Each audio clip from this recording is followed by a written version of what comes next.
ধরেন আপনি পরীক্ষায় রেজাল্ট খারাপ করছেন অথবা আপনার ব্রেকআপ হয়েছে, এমন একটা টাইম আপনার কিছু ফ্রেন্ড এসে আপনাকে বলবে, আরে ভাই মন খারাপ করার কোনো দরকার নাই, আমাদের কাছে চলে আয়, চল ক্রিকেট খেলি, ফুটবল খেলি, কোথাও ট্যুরে যাই। অ্যান্ড আপনি তাদের কথা শুনে তাদের কাছে চলেও গেলেন, খানিকটা কিছু সময়ের জন্য আপনার ভালো লাগাও শুরু করলো।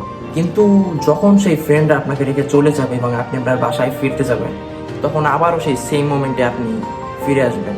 যতক্ষণ আপনি ফ্রেন্ডদের কাছে থাকছেন ততক্ষণ মনে করেন একটা এনজয়মেন্ট ফিল করছেন, কিন্তু আপনার যে সেই প্রবলেমটা যার কারণে আপনি লস্ট ফিল করতেছিলেন, সেই প্রবলেমটা কিন্তু সলিউশন হয় নাই।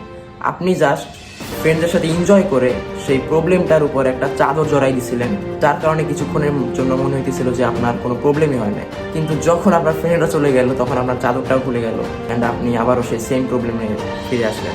আমাদের মেন্টাল স্ট্রেংথের দরকার আছে, কিন্তু আমরা যে প্রবলেমের সম্মুখীন হই না কেন, যে প্রবলেমে ফেস করি না কেন, সেই প্রবলেমটা কেন হয়েছে, কী কারণে হয়েছে, সেইগুলো ট্র্যাক করতে হবে।